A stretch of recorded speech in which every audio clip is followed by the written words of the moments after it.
অপরিবর্তিত। জাঙ্কুককে এড়িয়ে চলা, জাঙ্কুককে দেখিয়ে দেখিয়ে ফোনে কথা বলা, ইচ্ছেকৃত খোঁচানো সবই চালাচ্ছে। জাঙ্কুক দু একবার তের সঙ্গে কথা বলতে চেয়েছে, কিন্তু তের ব্যস্ততা আর পাত্তা না দেয় জাঙ্কুক আর কিছু বলেনি। তেকে তের মতোই ছেড়ে দিয়েছে। সুগা আজ এমপির সাথে একটা প্রোগ্রামে ব্যস্ত। সকালে না খেয়ে বেরিয়েছিল। জাঙ্কুক দুপুর পর্যন্ত আব্বুর অফিসের কাজ শেষ করে বিকেলে নিজের অফিসে আসছে। গুরুত্বপূর্ণ একটা মিটিং আছে। সকালে থাকতে পারবে না বলে মিটিং বিকেলে রেখেছিল। ইদানিং তের উড়নচণ্ডী চলাচলে জাঙ্কুকের মনের সাথে সাথে কাজেও তার প্রভাব পড়ছে। মিটিং গত সপ্তাহে হওয়ার কথা ছিল। জাঙ্কুক সেটা পেছাতে পেছাতে আজ পর্যন্ত টেনে এনেছে। আব্বু চাচুর সামনে স্ট্রং ভাবে কাজ করলেও নিজের অফিসে এসে সম্পূর্ণ ভেঙে পড়ে। আজ নিজেকে শক্ত রাখতে ফোন বন্ধ করে ড্রয়ারে রেখে দিয়েছে। নিজের রুম ছেড়ে ল্যাপটপ নিয়ে জিহুপের রুমে কাজ করছে। লি জাংসুক দুপুর পর্যন্ত অফিস করেছে। আজ তার গার্লফ্রেন্ডের জন্মদিন, তাই দুপুরের দিকে চলে গেছে। প্রায় 2 ঘন্টা জাঙ্কুকের মিটিং চলল। মিটিং শেষে জিহুপ বের হতে হতে পকেট থেকে ফোন বের করতেই দেখলো লি জাংসুক 10 বার কল দিয়েছে। জিহুপ কল ব্যাক করতেই লি জাংসুক আতঙ্কিত কণ্ঠে বলল, ওই জাঙ্কুক কই? জাঙ্কুককে তাড়াতাড়ি নেটে আসতে বল। কেন, কি হয়েছে? তুই জাঙ্কুককে বল। বলেই লি জাংসুক কল কেটে দিয়েছে। জিহুপ জাঙ্কুককে বলা মাত্রই জাঙ্কুক রুমে গিয়ে ফোন খুলে নেটে ঢুকতেই লি জাংসুকের মেসেজ আসে, সাথে ছবিও। ছবিতে চাপ দিতেই দেখলো সোহায়ন বেশ কয়েকটা লাল গোলাপ হাতে হাঁটু গেড়ে বসে তের সামনে ফুল ধরে রেখেছে। তে ফুলগুলোর দিকে তাকিয়ে আছে। জিমিন, চাঙ্গুক, বইয়ং সবাই পাশে দাঁড়ানো। ছবিটা দেখা মাত্র জাঙ্কুক ধপ করে চেয়ারে বসে পড়েছে। জিহুপ ক্লায়েন্টদের সাথে কথা বলায় ব্যস্ত। জাঙ্কুক কয়েক মুহূর্তের মধ্যে বাইকের চাবি নিয়ে বেরিয়ে যাচ্ছে। জিহুপ পেছন থেকে ডেকে বলল, কোথায় যাচ্ছিস? জাঙ্কুক উত্তর না দিয়ে বেরিয়ে গেছে। লি জাংসুককে কল দিয়ে জায়গাটা জেনে দ্রুত পৌঁছালো সেখানে। তেদের কাছাকাছি গিয়ে বাইকের ব্রেক কষলো। তেরা সবাই গোল মিটিং করে বসে চা খাচ্ছিল।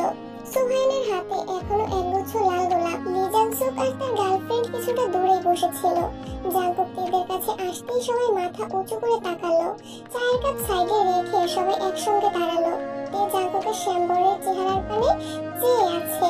সহসা হৃৎপিণ্ডের ধূপকুপানি বেড়ে গেছে, সাথে মনের ভেতরের খুঁজখুঁজ লেগেই আছে।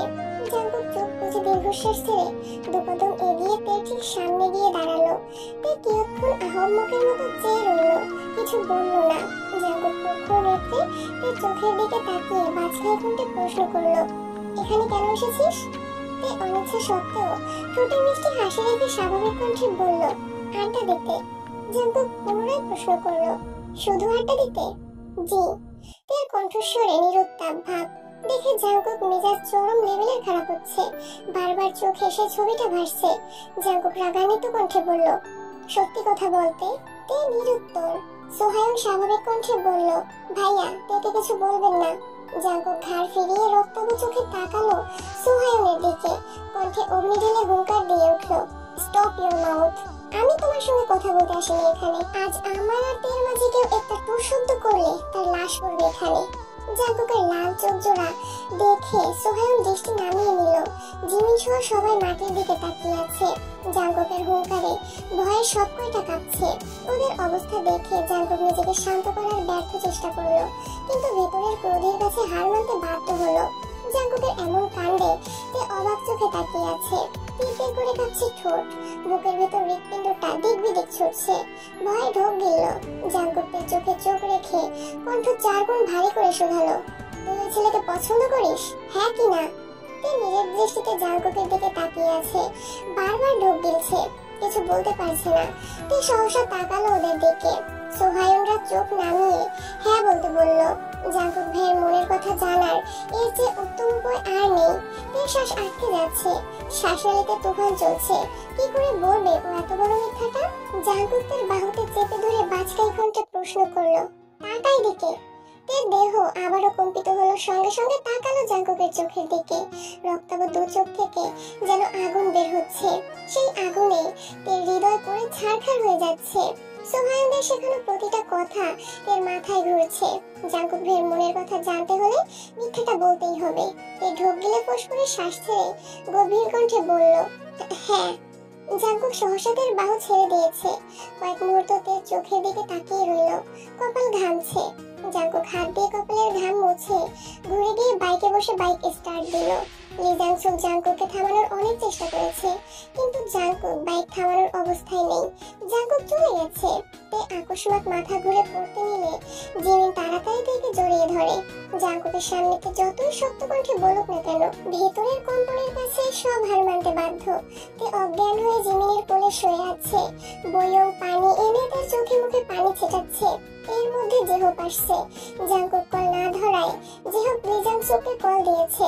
লি জাংসুক সবটা বলাতে জেহপ সঙ্গে সঙ্গে অফিস ছুটি দিয়ে রওনা দিয়েছে। সুগাকেও সব জানিয়েছে। জেহপ বাইক থামিয়ে আতঙ্কিত কণ্ঠে শোধালো, জাংকুক কোথায়? জাংকুক চলে গেছে। কোথায়? জানি না। জেহপ উদ্বিগ্ন কণ্ঠে চেঁচিয়ে উঠলো, তুই ওকে আটকাতে পারলি না? ওকে আমার কথা শোনার মানুষ, চেষ্টা তো করেছি। ওদের কথোপকথনের মধ্যেই সুগা বাইক থেকে নেমে রাগান্বিত কণ্ঠে বলল, ভাইয়া কোথায়? ও বাইক নিয়ে চলে গেছে। সুগা আগ পাশ না ভেবে সোহায়নকে এলোপাতাড়ি মার শুরু করলো। চাংউক বাঁচাতে আসলে চাংউকের গায়েও বেশ কিছু মার পড়েছে। যে হোক লি জাংসুক তাড়াতাড়ি গিয়ে সুগাকে টেনে হিঁচড়ে সরিয়ে আনলো। দুজনে মিলেও সুগাকে আটকে রাখতে পারছে না। মারের চোটে সোহায়নের হাতের ফুলগুলো মাটিতে পড়ে গেছে।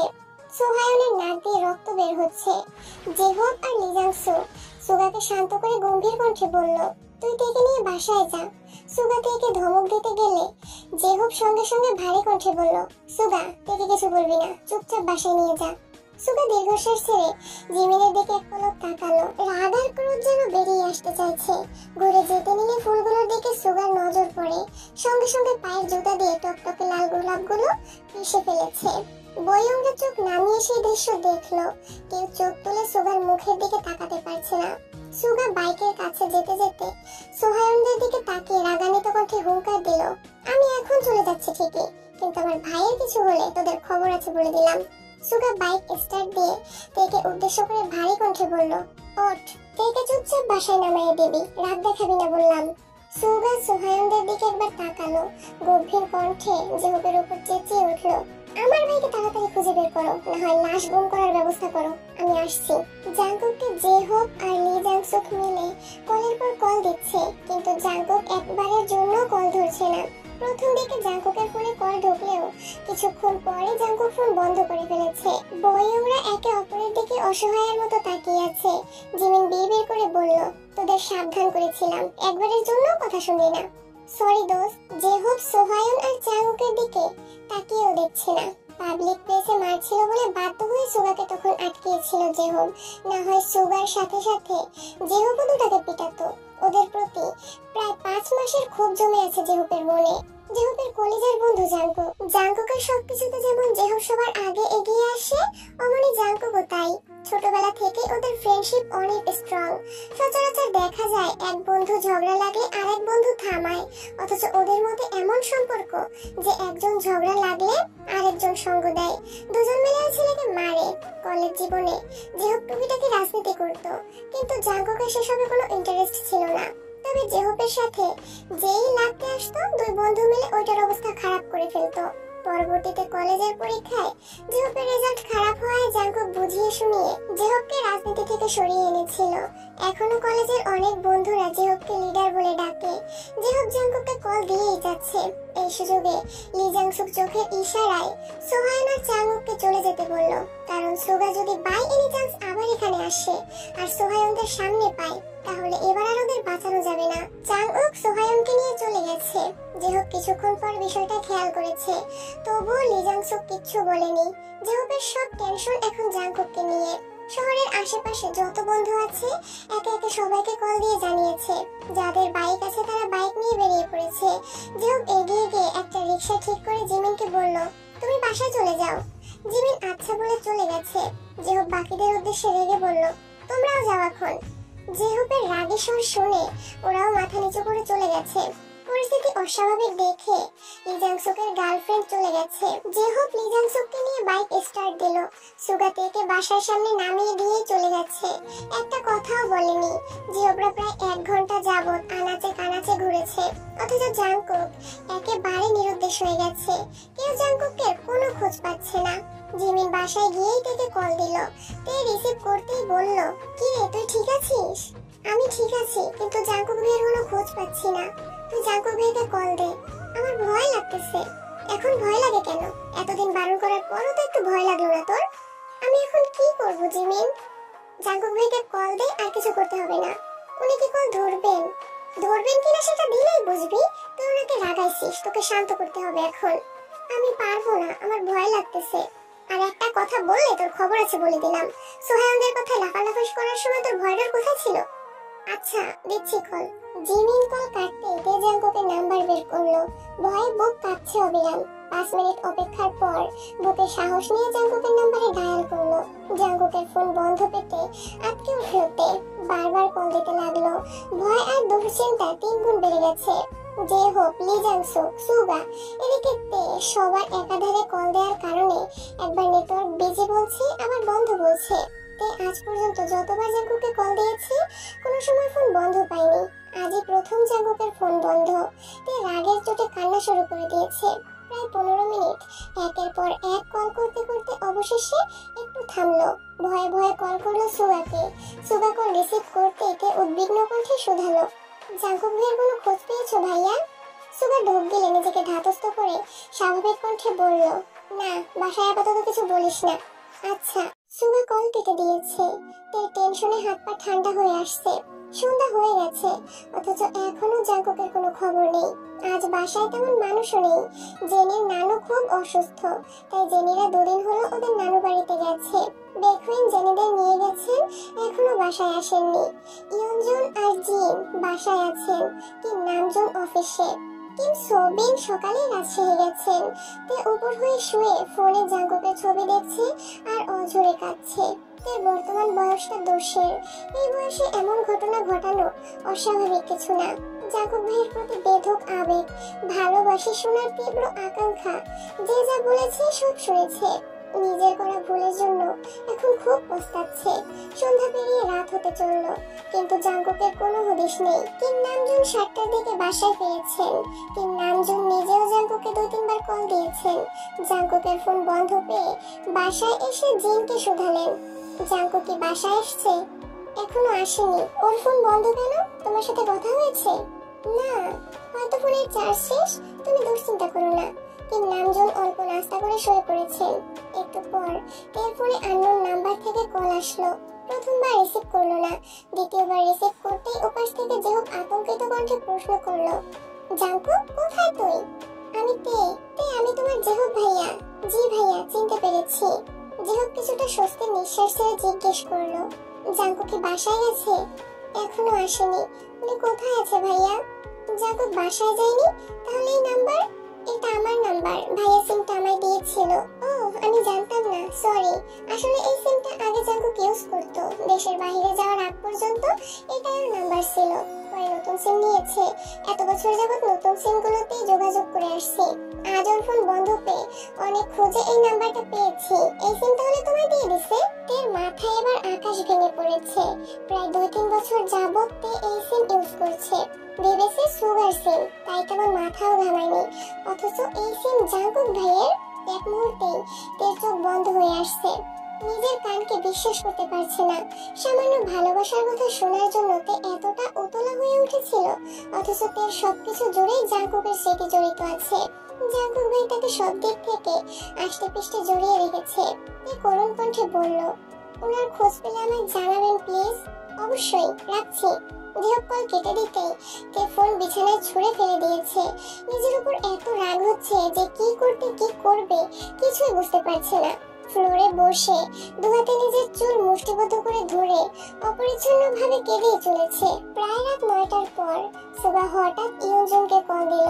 সুগার কথা শুনে ইয়নজুন আর্তনাদ করে উঠলেন। সুগা কল কাটতেই ইয়নজুন ছুটে গেলেন জিনের কাছে। তেকে অবিরত ডাকতে লাগলেন। তে চোখ মুছে ব্যালকনিতে আসতেই দেখলো বড় আব্বু বড় আম্মু বাসা থেকে বেরিয়ে যাচ্ছেন। ইয়নজুন উদ্বিগ্ন কণ্ঠে বললেন, তে তাড়াতাড়ি আয়, আমাদের বের হতে হবে। কোথায়? তুই আয় আগে। রেডি হতে হবে না? না, যেভাবে আছে সেভাবেই চল। তে দ্রুত নেমে আসলো। ইয়নজুন বাসা তালা দিয়ে গাড়িতে বসলেন। জিন শীতল কণ্ঠে শুধালেন, কে অসুস্থ বললে না তো? তের বুকটা ছ্যাঁক করে উঠলো। বুকের ভেতরটা কেমন যেন মোচড় দিচ্ছে। ফোনটাও বাসায় ফেলে আসছে। জাঙ্কুক ভাইয়ের খোঁজ পায়নি এখনো। তের গলা শুকিয়ে কাঠ হয়ে আছে, কথা বের হচ্ছে না গলা দিয়ে। হাসপাতালে গিয়ে দেখি জিন আর্তনাদ করে উঠলেন, আমাদের কারো কিছু হয়েছে? ইয়ঞ্জন সুগাকে কল দিয়ে হাসপাতালের ডিটেলস নিয়েছে। জিনের কথার কোনো উত্তর দেননি। জ্যাম পেরিয়ে হাসপাতালে আসতে আসতে 10টার উপরে বেজে গেছে। হাসপাতালের সামনে জেহব দাঁড়ানো ছিল। সবাই নামতে জেহব রাস্তা দেখিয়ে ভেতরে নিয়ে যাচ্ছে। তে হাঁটছে ঠিকই, তবে হাঁটার কোনো গতি নেই। আকলিষ্ট আঁখিতে তে জেহব ভাইয়ের দিকে দেখছে। জেহবের শার্টে ছোপ ছোপ রক্তের দাগ লেগে আছে, দেখে বোঝা যাচ্ছে শার্টটা ভেজা। তের পা চলছে না, ভয়ে হাত পা কাঁপছে, মাথা ঘুরছে, চোখে ঝাপসা দেখছে। কোন রকমে ওদের পেছনে পেছনে একটা রুমের দরজা পর্যন্ত এসে সবাই থমকে দাঁড়ালো। প্রাইভেট ক্লিনিকের একটা ছিমছাম বেডের উপরে বেহুশ অবস্থায় শুয়ে আছে জাঙ্কুক। মাথায় সাদা ব্যান্ডেজ, ডান হাতে ডান পায়ে ব্যান্ডেজ করা। জাঙ্কুককে এই অবস্থায় দেখে ছুটে গিয়ে জিন জাঙ্কুককে ধরে বিলাপ শুরু করে দিয়েছেন। কিম নামজন্য করুণ দৃষ্টিতে ছেলেকে কিছুক্ষণ দেখে আশেপাশে নজর দিলেন, তারপর ভারী কণ্ঠে জেহবকে শুধালেন, কি হয়েছিল?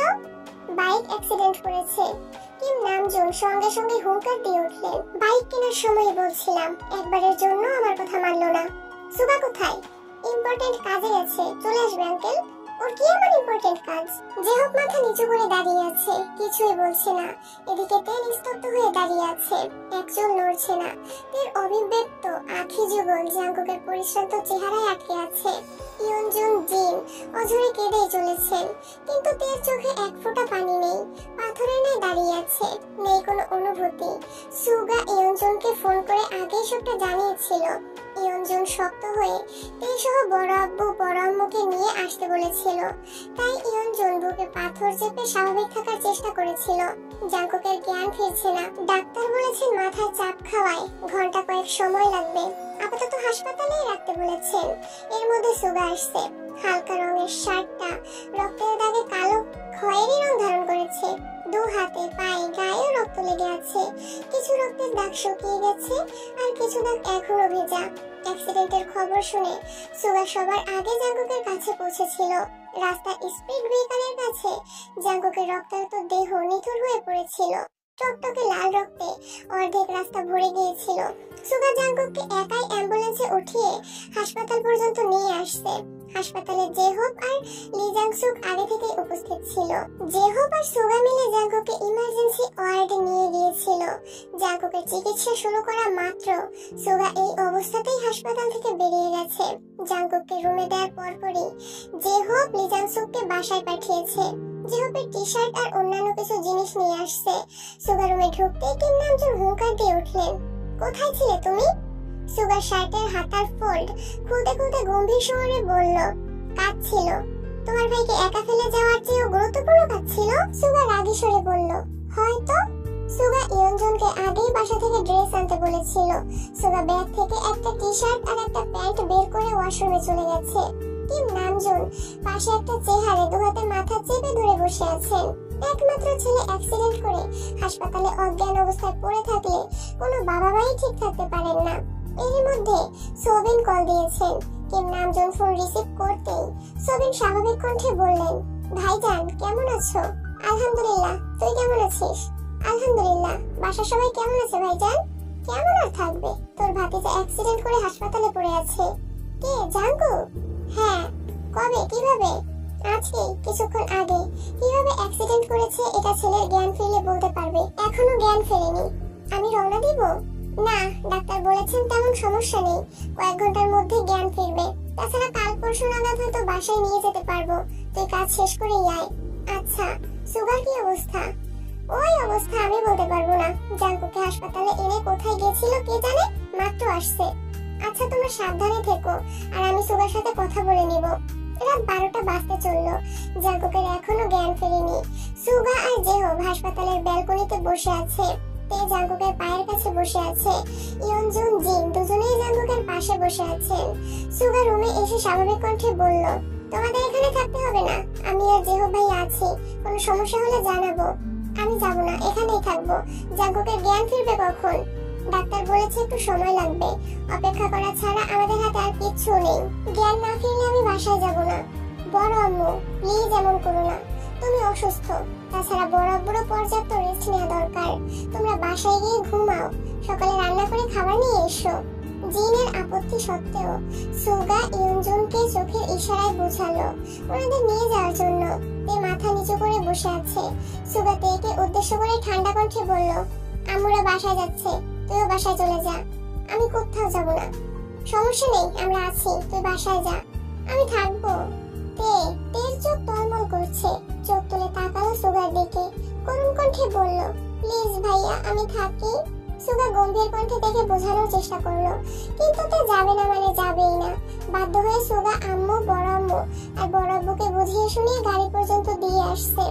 ইয়ঞ্জন তেকে নিয়ে যেতে চাইলেও সুগা স্বাভাবিক কণ্ঠে বলল, বলো থাকতে চাচ্ছে থাকো, তাছাড়া তোমরা তো সকালে আসবেই। তুমি বড় আব্বু আর বড় আম্মুর খেয়াল রেখো। ঠিক আছে, সাবধানে থাকিস আর তেকে দেখে রাখিস। আচ্ছা, যাও তোমরা। ওরা চলে যেতেই জিমিনের নাম্বার থেকে সুগার ফোনে কল আসছে। সুগা কল রিসিভ করতে করতে ভেতরে গেল। জাঙ্কুক ভাই কেমন আছেন? আমার ভাইয়ের খবর নেওয়ার কি দরকার? চিন্তা করো না, তোমাদের আশা পূরণ হয়েছে। মানে? ভাই অ্যাক্সিডেন্ট করে এখন হাসপাতালে ভর্তি আছে। কি বলছেন এসব? তোমরা তো এটাই চাইছিলা। বিশ্বাস করুন, আমি এমন কিছু চাইনি। ওরা মজা করছিল। আর তুমি ওখানে কি করছিলে? তুমি তেকে বারণ করতে পারলা না? ও আমার কথা শোনেনি। আমি বারণ কিসের বেস্ট ফ্রেন্ড তুমি? বারণ করা সত্ত্বেও বলো তোমার কথা অমান্য করে কিভাবে? তে কোথায় আছে? ওকে একটু দেওয়া যাবে? কি দরকার? কথা যখন মানাতেই পারো না, তখন এখন কথা বলতে হবে না। একটু দরকার ছিল। কি দরকার আমায় বলো। সোহায়নার চাঙ্গুকে ফোনে পাচ্ছি না। ওদের সাথে তোর কথা হয়েছে কিনা জানতাম।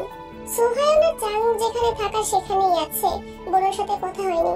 শান্তি? মানে কি করেছেন ওদের? যা করার তাই করেছি। আগামী 3 দিন ওদের কোনো খোঁজ পাবে না। কি বলছেন কি এসব? কি করেছেন ওদের? ওরা কোথায়? ওদের প্রতি ভীষণ দরদ দেখা যাচ্ছে। তোমরা যদি দুজনেই বন্ধুত্বের সম্পর্কের প্রতি দরদ উতলাইয়া পড়ে, তাহলে ভাবো ওদের জন্য আমার ভাই অ্যাক্সিডেন্ট করেছে। যে ভাইয়ের সাথে আমার রক্তের সম্পর্ক, জন্মের পর 24 বছর যাবৎ ভাইয়ের ছায়ায় আমি বড় হয়েছি। সেই ভাইয়া আমার জীবনে বন্ধুর থেকেও কয়েক গুণ বেশি কিছু। ফার্দার যদি বন্ধুদের খোঁজ নিতে আমায় কল করেছো, তাহলে তোমার খবর আছে বলে রাখলাম। সুগা কল কেটে তের কাছে আসছে। তে তখনও জাঙ্কুকের পায়ের কাছেই বসেছিল। সুগা রুমে এসে তত্ত্বস্বরে বলল, তুই ভাইয়ের কাছে থাক, আমি আর জেহু ভাইয়া বাইরে আছি। কোনো ধরনের সমস্যা হলে ডাকিস। আচ্ছা। সুগা রুমের লাইট অফ করে একটা ড্রিম লাইট জ্বালিয়ে দিয়ে যেতে নিয়ে আবার পেছন ফিরে তাকিয়ে বলল, দরজাটা ভেতর থেকে বন্ধ করে দে। সুগা চলে যেতেই তে এগিয়ে গিয়ে দরজা বন্ধ করে দিল। হালকা সবুজ রঙের আলোতে জাঙ্কুকের মুখের পানে তাকিয়ে রইল তে। নিস্তব্ধ পরিবেশে জাঙ্কুককে দেখে ভেতর ফেটে কান্না আসছে তের। আচমকা জাঙ্কুকের পাশে বসে জাঙ্কুকের বুকের উপর মাথা রেখে কাঁদতে শুরু করেছে। দীর্ঘ সময় ধরে অঝরে কাঁদছে। তের চোখের পানিতে জাঙ্কুকের বুক ভিজে গেছে। কত সময় ব্যাপী তের গভীর ক্রন্দন চলল তা জানা নেই। শ্বাস ছেড়ে কান্নারত অবস্থায় বলতে শুরু করলো, আমি সোহানকে পছন্দ করি না, একটুও করি না। আপনাকে ছাড়া আমি কাউকে পছন্দ করি না। আপনি আমার জীবনের প্রথম এবং একমাত্র ভালোবাসা। জাঙ্কুক ভাইকে ছাড়াতে একেবারে নিঃস্ব। বিশ্বাস করুন, আমি আপনাকে অনেক ভালোবাসি। আপনাকে আমি এভাবে দেখতে চাইনি। আমি শুধু আপনার মুখে ভালোবাসার শব্দটা শুনতে চেয়েছিলাম, আর কিছু চাইনি আমি। সোহান আমায় বুঝিয়েছিল আমি এমন আচরণ করলে আপনি আমার ভালোবাসি বলবেন, আপনার মনের কথা আমায় জানাবেন। ওদের কথা মানে আমি আপনার সাথে উল্টাপাল্টা আচরণ করছি। আমার মাফ করে দিন প্লিজ। আমি আর জীবনেও কারো কথা শুনবো না। আপনি ভালো না বাসলেও আমি কোনোদিন বাড়াবাড়ি করবো না। আমি সারা জীবন আপনাকে একতরফা ভালোবাসবো, কোনোদিন কোনো অধিকার দেখাবো না। আপনি সুস্থ হয়ে উঠুন প্লিজ। আপনি অসুস্থ থাকলে আপনার চড়ুই পাখির কি হবে? কিছুক্ষণ চুপ থেকে আবার বলতে শুরু করলো, ছোটবেলায় আপনি আমায় একটা থাপ্পড় দিয়েছিলেন বলে আমি আপনার সাথে দিনের পর দিন কথা বলিনি। আপনি অনেক চেষ্টা করেছেন, তবুও আমি বলিনি। আপনি তারপরও আমার নিঃস্বার্থভাবে ভালোবেসেই গেছেন। দেশে ফেরার সময় সবচেয়ে বেশি গিফট আমার জন্যই নিয়ে আসছেন। আপনি বাইক কিনে বাসায় আসার পর প্রথমবার আপনাকে দেখে আমার হৃদয় স্পন্দন থেমে গেছিল। সেদিন আমি প্রথমবারের মতো আপনার প্রতি আমার দুর্বলতা অনুভব করেছিলাম। তারপর থেকে প্রতিদিন ক্ষণে আপনার প্রতি দুর্বল হতে শুরু করি। দেখতে দেখতে সেই দুর্বলতা কখন ভালোবাসায় পরিণত হয়ে গেছে আমি বুঝতে পারিনি। আপনি আমার কাছাকাছি থাকলে আমার আকাশে রংধনু ওঠে, মনটা প্রজাপতির মতো ঘুরে বেড়ায়। আপনি দূরে চলে গেলেই মনের উঠোনে বৃষ্টি নামে। ক্ষণে ক্ষণে আপনি নিজের অজান্তেই আমার নিয়ন্ত্রণ করতে শুরু করেছেন। আপনি হয়তো জানেন না, আপনাকে দেখার জন্য প্রতিদিন কত ঘন্টা ব্যালকনিতে অপেক্ষা করি, কত রাত নির্ঘুম কাটাই। আপনার এক ঝলক হাসি দেখার জন্য ঘন্টার পর ঘন্টা আপনার অভিমুখে চেয়ে থাকি।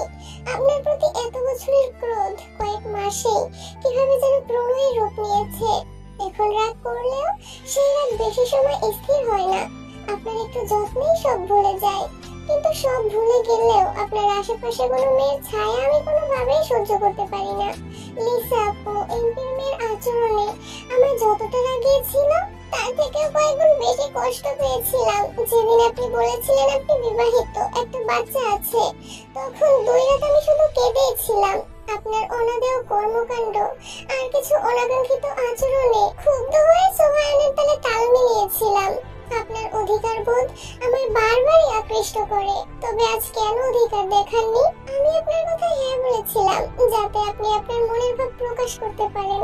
আপনি তখন আমি 2টা থাপ্পড় দিয়ে কেন কিছু বললেন না? কেন আপনি নিশ্চুপ থেকে নিজের ক্ষতি করেছেন? তের কান্না ধীরে ধীরে কমে এসেছে, তবে এখনো ফুপিয়ে ফুপিয়ে কাঁদছে। জাগতের বুকে মাথা রেখে দীর্ঘ নিঃশ্বাস ছেড়ে বলল, আজকের পর আর কোনোদিন কোনো প্রকার বাড়াবাড়ি করব না। আপনি যেভাবে চান আমি সেভাবেই চলবো।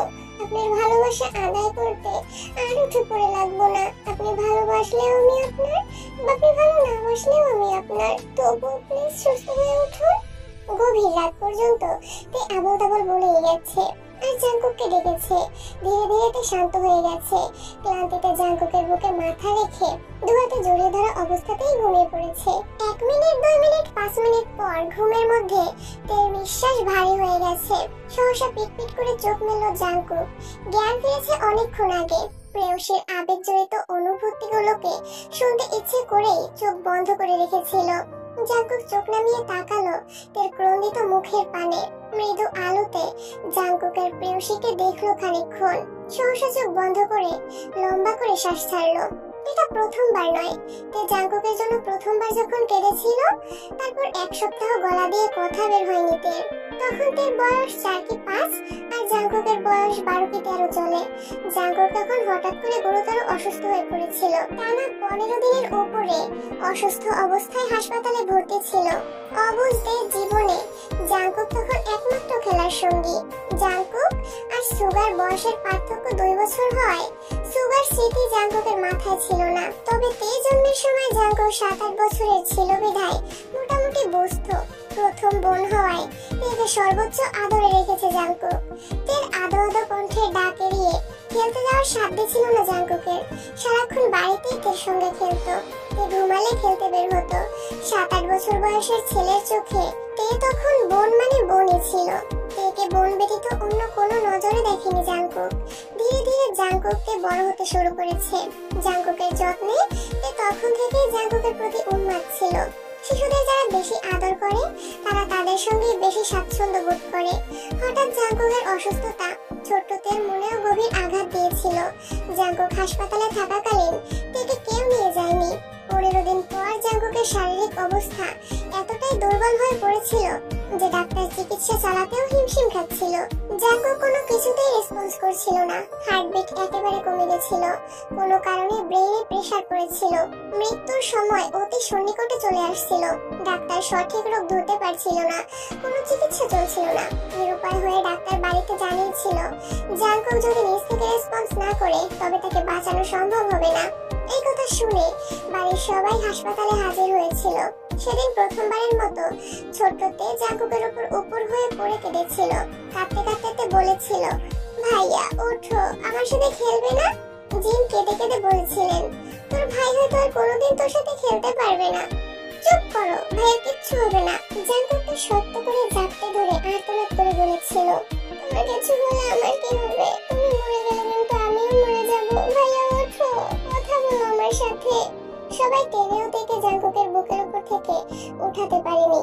তে কাঁদতে কাঁদতে একটা কথাই বারবার বলেছিল, তুমি মরলে আমায় নিয়ে মরবা, আমি তোমাকে ছাড়া বাঁচবো না, আমিও মরে যাব। তের নিরন্তর কান্নায় হঠাৎ জাঙ্কুকের জ্ঞান ফিরে দীর্ঘশ্বাস ছেড়ে পিট পিট করে তাকাতেই একে একে চোখে পড়ে বাবা, মা, চাচু, মামুনির কান্নারত মুখমণ্ডল। সেই সাথে অনুভব করে পিচ্চি দুই হাতের স্পর্শ। জাঙ্কুকের জ্ঞান ফেরায় সবাই যখন জাঙ্কুককে ডাকছিল, তেও দু হাতে জাঙ্কুকের দুগালে আলতো করে ধরে কেঁদে কেঁদে বলেছিল, ভাইয়া কথা বলো, ওরা বলছে তুমি নাকি মরে যাবে, তুমি একবার বলো তোমার কিচ্ছু হবে না। জাঙ্কুকের কথা বলতে কষ্ট হচ্ছিল, তবুও তার কান্না দেখে তার হাতে স্পর্শ করে অনেক কষ্ট বলেছিল, আমার কিচ্ছু হবে না। তিন নাম দ্রুত দিয়ে ডাক্তার নিয়ে আসছিলেন। ডাক্তার আবারও পরীক্ষা নিরীক্ষা শুরু করেন। জাঙ্কুকের হার্টবিট আগের তুলনায় বেড়েছে দেখে ডাক্তার পুনরায় চিকিৎসা শুরু করেছেন। সেই থেকে আরো প্রায় 7 দিন জাঙ্কুক হাসপাতালে ভর্তি ছিল। একবারের জন্য বাসায় যায়নি। সারাক্ষণ জাঙ্কুকের মাথার কাছে বসে থাকতো। ঘুমোলে বাসায় নিয়ে যাবে বলে জাঙ্কুককে জড়িয়ে ধরেই ঘুমাতো। 7 দিন পর জাঙ্কুককে বাসায় নিয়ে আসছে। জাঙ্কুক আগের তুলনায় অনেকটা সুস্থ হয়ে গিয়েছিল। বাসায় আসার পরও তের আহ্লাদের কমতি ছিল না। সারাক্ষণ জাঙ্কুককে দেখতো। জাঙ্কুক খেয়েছে কিনা, ওষুধ খেয়েছে কিনা, ঠিক মতো ঘুমাচ্ছে কিনা, সব নজরে রাখতো। যেন তের একমাত্র দায়িত্ব ছিল এগুলোই। 12-13 বছর বয়সের কিশোরের মনে হঠাৎ করেই তের প্রতি অন্যরকম অনুভূতি জন্মাতে শুরু করলো। জন্মের পর থেকে 4-5 বছর বয়স পর্যন্ত যাকে বোনের নজরে দেখে এসেছে, হুট করেই তার প্রতি ভিন্ন এক টান অনুভব করতে শুরু করলো। তের আহ্লাদে কণ্ঠে বলা প্রতিটা কথা জাঙ্কুকের হৃদয় ছুঁয়ে যেত। কিছুদিন পর জাঙ্কুক মোটামুটি সুস্থ হওয়ার পর একদিন সোফায় বসে টিভি দেখছিল। তখন তে ছুটে এসে জাঙ্কুকের পাশে বসতে বসতে বলছিল, ভাইয়া তুমি জানো তুমি কেন সুস্থ হয়েছো? কেন? আম্মুরা বলেছে তুমি শুধু আমার জন্য সুস্থ হয়েছো। আমি কান্না করছিলাম বলে আল্লাহ তোমাকে সুস্থ করে দিয়েছেন, বুঝলা? এখন আমার কি করতে হবে? তুমি সবসময় আমার সাথে খেলবা, আমি ঘুরতে নিয়ে যাবা, আমাকে অনেক আদর করবা, আর কখনো আমায় ছেড়ে যেতে পারবা না। জাঙ্কুক সেদিনদের হাতে হাত রেখে গুরুতরভাবে বলেছিল, আজ এই মুহূর্তে জাঙ্কুক থেকে কথা দিচ্ছে, জাঙ্কুক কোনোদিন তার তেকে ছাড়বে না। যাই হয়ে যাক না কেন, জাঙ্কুকের প্রাণ তেতেই সীমাবদ্ধ থাকবে। মনে থাকে যেন, তুই ভুলে গেলেও আমি কখনো ভুলবো না। সেদিন থেকে জাঙ্কুকের মন তেতে আটকে গেছে। জাঙ্কুক তের টানে মৃত্যুর দুয়ার থেকে ফিরে এসেছিল। তের আহ্লাদী আবদার জাঙ্কুককে তের প্রতি সিরিয়াস করেছিল। ধীরে ধীরে জাঙ্কুক বড় হতে শুরু করেছে। সেই সাথে তের সাথে দূরত্ব বেড়েছে। তেও তার ছোটবেলার স্মৃতি ভুলতে শুরু করেছে। এত বছর পর জাঙ্কুকের তে দ্বিতীয়বারের মতো জাঙ্কুকের অসুস্থতায় এভাবে কাঁদছে। জাঙ্কুক গভীর ভাবনার শেষে চোখ মেলে তাকিয়ে আছে তের অভিমুখে। তে গভীর ঘুমে বিভোর হয়ে আছে। চোখের পানি এখনো গাল বেয়ে গড়িয়ে পড়ছে। জাঙ্কুক বাম হাতে তের গাল মুছে আলতো হাতে চুলগুলো ঠিক করে দিল। বাকি রাত জাঙ্কুকের নির্ঘুম কেটেছে। জাঙ্কুকের বুকে শুয়ে আছে জাঙ্কুকের কাদম্বিনী। জাঙ্কুক অপলক দৃষ্টিতে ক্ষুদ্র আলোতে তার কাদম্বিনীকে দেখেই রাত কাটিয়ে দিয়েছে। ভোরের আলো ফুটতে শুরু করেছে। এমন সময় জাঙ্কুক ঘুমিয়েছে। তার ঘন্টাখানেক পর আচমকা তের ঘুম ভাঙে। নিজেকে আবিষ্কার করে জাঙ্কুক ভের প্রশস্ত বুকে চোখ তুলে তাকিয়ে জাঙ্কুকের মুখের পানে তাকায়। জাঙ্কুকের ঘুমন্ত অবস্থায় দেখে স্বস্তির নিঃশ্বাস ছেড়ে উঠতে নিলে পিঠে ভারী কিছু অনুভব করে। ঘুমের মধ্যে চুলের খোপা খুলে এলোমেলো হয়ে গিয়েছিল। চুলের কারণে কিছু বুঝতে পারছে না। ঘাড় ঘুরিয়ে আর চোখে তাকাতেই খেয়াল করলো জাঙ্কুক বাম হাতে তের পিঠ বরাবর শক্ত করে ধরে রেখেছে, যাতে ঘুমের মধ্যে তে পড়ে না যায়। তে বিপুল চোখে জাঙ্কুকের হাতের দিকে তাকিয়ে আছে। নিজের অজান্তেই তের ঠোঁটে হাসি ফুটলো। পরক্ষণে নিজের অবস্থান সম্পর্কে মাথায় আসতেই তের শুকনো ঢোক গিলল। হুড়হুড় করে বুক কাঁপছে। সাথে সাথে লজ্জায় রাঙা হয়ে আছে কাদম্বিনীর উজ্জ্বল চেহারা। এভাবে আর থাকা সম্ভব হচ্ছে না। তের হৃৎপিণ্ডের কম্পনে জাঙ্কুক যে কোনো সময় সজাগ হয়ে যেতে পারে। তাই তে ঘুরে কাঁপা কাঁপা হাতে জাঙ্কুকের হাতটা সরিয়ে কোনো রকমে উঠলো। চুল ঠিক করে ওয়াশরুম থেকে ফ্রেশ হয়ে বেরিয়ে মাথায় ওড়না দিতে দিতে তাড়াতাড়ি দরজা খুলে দিল। হাতে ফোন নেই, নেই কোনো ঘড়ি। কত বেলা হয়েছে তা বোঝার উপায় নেই। তের দরজা খোলার শব্দে সুগা হকচকিয়ে উঠলো। এসে ধীর কণ্ঠে শুধালো, ভাইয়ের জ্ঞান ফিরেছে? মনে হয় ফিরেছে, এখন ঘুমাচ্ছেন। ভাই বোনের কথোপকথন শুনে জেহবের ঘুম ভেঙে গেছে। তাড়াতাড়ি করে উঠে উত্তেজিত কণ্ঠে প্রশ্ন করলো, জাঙ্কুক উঠেছে? তে এপাশ ওপাশ মাথা নেড়ে বলল না। তে সাইড হয়ে দাঁড়াতে জেহব আর সুগা রুমে ঢুকলো। ওদের হালকা পাতলা কথাতে জাঙ্কুকের ঘুম ভেঙে গেছে। জাঙ্কুক চোখ পিট পিট করে একে একে সুগা, জেহব আর তের দিকে তাকালো। সম্পূর্ণ রুমে একবার চোখ বুলিয়ে জাঙ্কুক পুনরায় সুগা আর জেহবের দিকে তাকিয়েছে। জেহব ভ্রু কুঁচকে গম্ভীর মুখ করে জাঙ্কুকের দিকে তাকিয়ে আছে। জাঙ্কুক এক মুহূর্ত চেয়ে থেকে আকস্মাৎ মলিন হাসলো। জাঙ্কুকের হাসি দেখে জেহবের মেজাজ গরম হচ্ছে। ফোঁস করে শ্বাস ছেড়ে জেহব তেকে উদ্দেশ্য করে স্বাভাবিক কণ্ঠে বলল, তে তুমি একটু বাইরে যাও তো। তে সরুনেত্রে জেহবকে দেখে সাথে সাথে সুগার দিকে তাকালো। সুগা চোখ দিয়ে ইশারা করতেই তে চুপচাপ রুম থেকে বেরিয়ে গেছে। জেহব রাগী স্বরে বলল, সুগা দরজাটা বন্ধ কর। জেহবের কথা মতো সুগা তাই করলো। জেহব আশেপাশে তাকিয়ে হঠাৎই এগিয়ে গিয়ে রুমের এক কর্নার থেকে একটা পাইপ মাথার উপরে তুলে দ্রুত আসতে নিলে জাঙ্কুক চেঁচিয়ে ওঠে, এই! সুগা জেহবের দিকে তাকিয়ে সহসা ছুটে গিয়ে পেট বরাবর শক্ত করে ধরে বলল, কি করছো তুমি? জেহব রাগান্বিত কণ্ঠে বলল, ওর যে হাত আর পাটা ঠিক আছে ওইটাও ভেঙে ফেলবো। মরার যখন এত শখ তাহলে ভালো করেই মারি। থাক বাদ দাও, এমনিতেও ভাইয়ের ব্যবস্থা খারাপ। জেহব পাইপ হাতে নিয়ে জাঙ্কুকের কাছে আসতে আসতে রাগে কটকট করে বলল, তোর ফাটা মাথা আরো ফাটিয়ে দিব। জাঙ্কুকের ঠোঁটে এখনো হাসি লেগেই আছে। জাঙ্কুক মৃদু স্বরে বলল, তোর ইচ্ছে হলে দে ফাটিয়ে। জাঙ্কুক, তোর সাহস দেখে আমি অবাক হয়ে গেছি। তুই কিভাবে পারলি এমন কাজ করতে? আমি ইচ্ছে করে করছি নাকি? তুই কি বলছে না বলছে তুই এতেই চটে গিয়ে মরতে চলে গেলি। তুই কি ভাবছিলি তুই মরে গেলে সবকিছু সমাধান হয়ে যাবে? আমাদের আসা পর্যন্ত অপেক্ষা করতে পারতি তো। তুই বললেই হলো, প্রয়োজনে তোকে বিয়ের আসর থেকে উঠিয়ে এনে হলেও তোর সাথে বিয়ে দেব। আর কোন ছেলেকে সামান্য পছন্দ করে বলাতে তুই এমন কাণ্ড করে বসলি। এর মনে যত যেই থাকুক সবগুলোকে মেরে সেখানে তোর বসতি স্থাপন না করলে আমিও যে হোক না। জাঙ্কুক মুচকি হেসে বলল, আমারতে আমার ছিল, আমার আছে, আর আমৃত্যু তো আমারই থাকবে। ও কোনো ছেলেকে পছন্দ করা তো দূর, কোনো ছেলের দিকে ভালোভাবে তাকিয়েই দেখে না।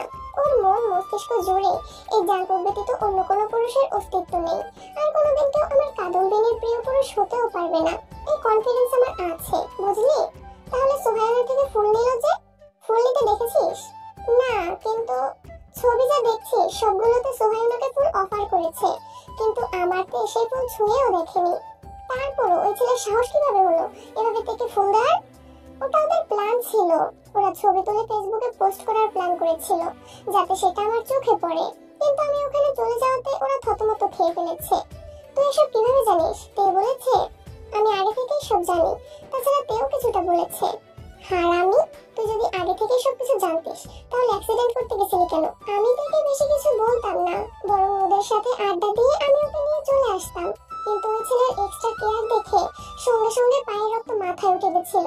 না বুঝেই হুট করে প্রশ্ন করে বসি তে সেই ছেলেকে পছন্দ করে কিনা। আমার 100% এর জায়গায় 1000% কনফিডেন্স ছিল যে তে না বলবে। অন্তত আমার চোখের দিকে তাকিয়ে ও কোনোদিনও মিথ্যা বলতে পারবে না। কিন্তু ও যখন আমার চোখে চোখ রেখে হ্যাঁ বলল, তখন এক মুহূর্তের জন্য মনে হচ্ছিল আকাশটা বোধহয় আমার মাথায় ভেঙে পড়েছে। আমি দাঁড়িয়ে থাকা সত্যি পাচ্ছিলাম না। আমি আগে থেকে জানি এসব কিছু ওদের প্ল্যান।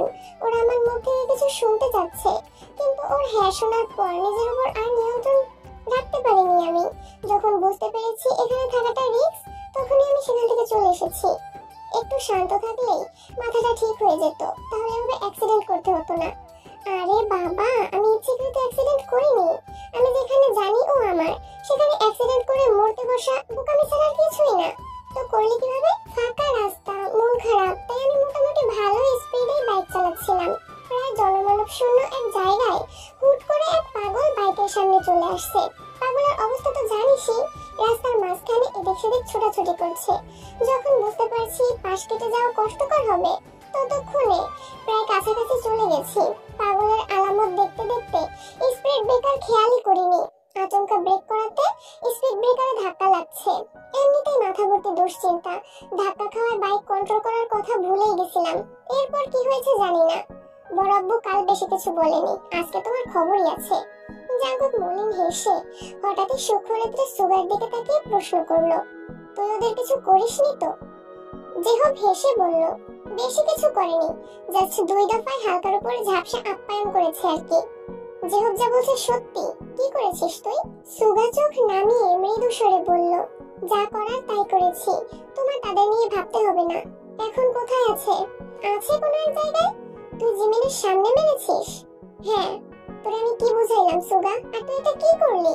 আমি এত মেপে চলতে পারবো না ভাইয়া।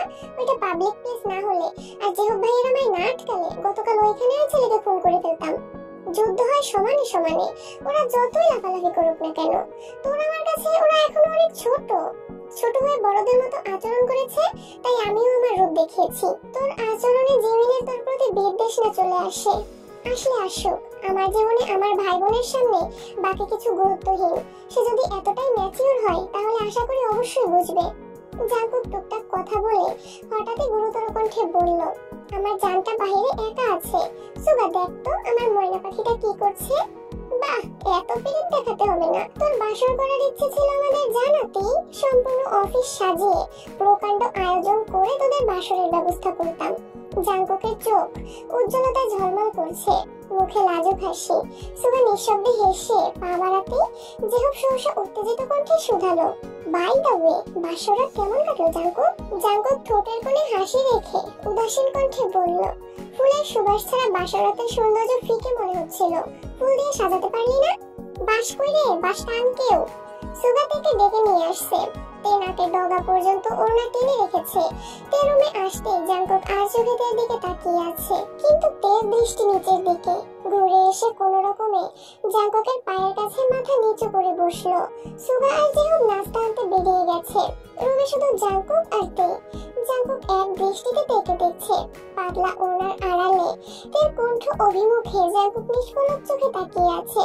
তৎক্ষণাৎ রুমে কিম নামজুন সহ জিন এবং ইউনজুন ঢুকলেন। কিম নামজুন রাগে স্বরে বললেন, জ্ঞান ফিরেছে তাহলে? জাঙ্কুক খানিক হাসলো, আর কিছুই বলল না। কিম নামজুন গুরুতর কণ্ঠে শুধালেন, তুমি কি ঠিক করেই নিয়েছো তোমার আম্মু আর আমাকে শান্তিতে থাকতে দেবে না? জাঙ্কুক কণ্ঠ খাদে নামিয়ে শান্ত স্বরে বিড়বিড় করে বলল, আপনাদের শান্তির জন্য প্রয়োজনে নিজের মনকে পুড়িয়ে ছারখার করে দেব। কিম নামজুন ভারী কণ্ঠে শুধালেন, সুগা কোথায়? নাস্তা আনতে গেছে। কিম নামজুন হুঙ্কার দিয়ে উঠলেন, তোমাদের মতো বয়সে বিজনেস করে একা হাতে সংসার সামলিয়েছি, আর তোমরা আজকে তুমি অ্যাক্সিডেন্ট করে পড়ে আছো। দুদিন পর সুগা অ্যাক্সিডেন্ট করবে।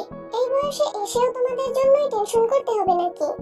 জাঙ্কুক মৃদু হেসে ভারী কণ্ঠে বলল, এই সুগা, তুই কিন্তু কোনোভাবেই অ্যাক্সিডেন্ট করিস না। সুগা আচ্ছা বলতেই কিম নামজুন পেছন ফিরে তাকালেন। সুগা রুটি, কলা আর অন্যান্য খাবার নিয়ে আসছে। জিন শীতল কণ্ঠে জাঙ্কুককে বললেন, সাবধানে গাড়ি চালাতে পারিস না। খাবার নিয়ে আসছি, আগে খাবার খেয়ে নে। তে নীরব দর্শকের মতো মাথা নিচু করে চুপচাপ বসে আছে। জিন জাঙ্কুককে হাত মুখ ধুয়ে দিয়েছেন। কিছুক্ষণ পর ডাক্তার এসে দেখে গেছেন। ডাক্তার চলে যাওয়ার পর জিন নিজের হাতে জাঙ্কুককে খাইয়ে দিতে লাগলেন। সুগা জেহবও খাচ্ছে। ইয়নজুন স্বাভাবিক কণ্ঠে শুধালেন, তে তুই খাবি না? খিদা নেই, পরে খাবো। জাঙ্কুক সুগার দিকে তাকিয়ে ইশারা দিতেই সুগা বসা থেকে উঠে এসে স্বাভাবিক কণ্ঠে বলল, হা কর, খাবো না আমি। হা করতে বলছি। তে মাথা তুলে অল্প করে হা করলো। সুগা তেকে খাইয়ে নিজেও খেয়ে নিয়েছে। খাওয়া শেষ হওয়ার 10 মিনিটের মধ্যে রোজ আর জাঙ্কুকের ফুপি রুমে ঢুকলো। ওনাদের দেখে সবাই আশ্চর্য নয়নে তাকিয়ে আছে।